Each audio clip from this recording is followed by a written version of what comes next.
पाया जाएगा, एक पेड़ पौधों के पत्तियों में स्टार्च पाया जाएगा, दूसरा जो खोल होता है जैसे गेहूं का खोल, चावल की बाहरी परत, ये सब चीजों में क्या पाया जाएगा, स्टार्च पाया जाएगा।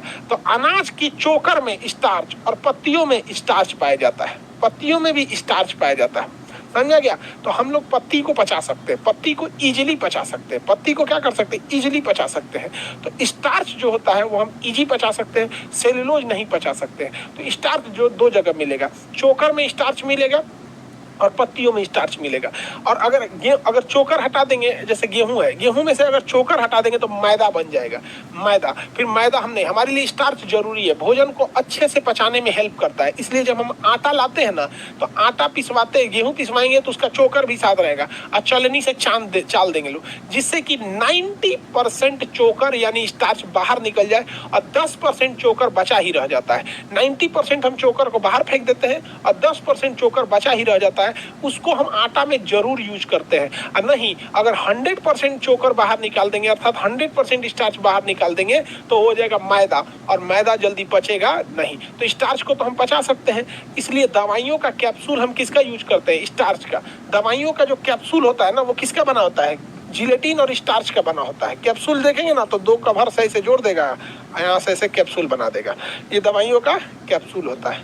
समझा गया कि नहीं गया। तो दवाइयों का कैप्सूल किसका हो गया, सेलुलोज का हो गया, यानी सेलुलोज का। स्टार्च हिंदी में उसे मंड कहते हैं, स्टार्च हिंदी में उसे क्या कहते हैं, मंड कहा जाता है। क्या कहा जाता है, मंड कहा जाता है। आयोडीन घोल का प्रयोग करते हैं, आयोडीन का प्रयोग करते हैं स्टार्च की जांच करने के लिए। अगर किसी चीज में स्टार्च है या नहीं तो उसके लिए किसका प्रयोग करेंगे, आयोडीन का। कलर चेंज हो जाता है आयोडीन का, स्टार्च की उपस्थिति में आयोडीन का कलर क्या हो जाएगा, चेंज हो जाएगा।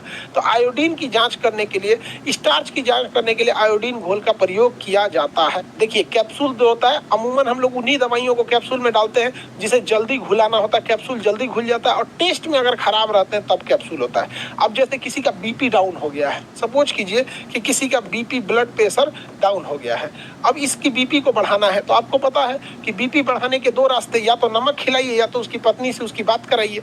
तो सपोज कीजिए कि पत्नी भी बात करने नहीं चाह रही है, तबीयत खराब है, तो क्या गुस्सा दिलाए इसको। तो एक तो रास्ता बीपी बढ़ाने का है कि आप पत्नी से बात कर लीजिए। अब लेकिन जिसकी पत्नी नहीं है वो क्या करे बेचारा, तो वो कैसे बीपी बढ़ाए, तो कैप्सूल काम आते हैं सब। कैप्सूल में क्या करते हैं लोग, इस कैप्सूलवा को खोल देता है, इस कैप्सूलवा को क्या करेगा, खोल देगा। ये आपस में सटल रहते हैं, तो खोलिएगा तो खुल जाता है। तो क्या किया जाता है ना, कैप्सूलवा खोल के उसमें नमक भर देता है, उसकी दवाइया को बाहर फेंक देता है और उसमें क्या भर देगा, नमक भर देगा। और नमक भर देगा और नमक भर के वापस कैप्सूलवा को बंद कर देगा। अब इसके अंदर क्या हो गया भैया, नमक भर दिया है, साल्ट, NaCl हो गया। एक कैप्सूल खिला दीजिए, नमक जाएगा पेट में, धाए दे बीपी बढ़ा देगा। ऐसे किसी को नमक चाटो तो नमक ना चाटो हो, कौन चाटेगा नमक इतना, उसका खोलिए और उसको खिला दीजिए, जाओ बीपी बढ़ गया यहाँ पे। ये तुम लोग अपने मन से घरे प्रयोग मत करना, समझ में आ गया कि नहीं आ गया। ये हम लोग को ये सब देसी जुगाड़ है, नमक डाल के घी दे हाई हो जाए और बीपी कहीं क्या, समझ में आ गया।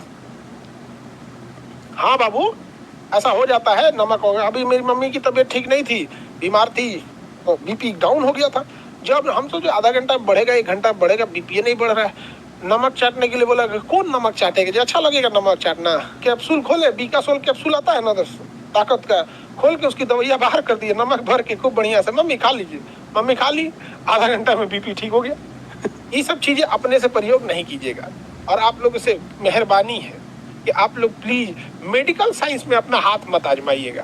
बाबू तुम लोग ना इतने खतरनाक हो, तर मम्मी को बीपी बहुत कम हो जाता है तो अब क्या कर, अब यही करेंगे। अरे बाबू बीपी कम हो जाता है, थोड़ा ध्यान रखा करो, खाने पीने का ध्यान रखो, बार बार उनको नमक ही खिलाओगे, डॉक्टर से मिलना। ये तो हो गया एक इमरजेंसी का चीज है, रात का टाइम है, बीपी डाउन हो गया, घर में किसी का दवा नहीं मिल रहा है, देहात में मेडिकल स्टोर उतने नहीं होते हैं, शहर में तो दिन रात। अभी से पटना में कोई बीमार पड़ेगा, रात दिन से क्या मतलब पड़ता है यहाँ पे, लेकिन गाँव में है कोई बीपी डाउन हो गया है, शादी ब्याह नहीं हुआ है, तो उसको बीपी बढ़ाने के लिए ये वाला नमक वाला तरीका अपनाना रहता है। ठीक है,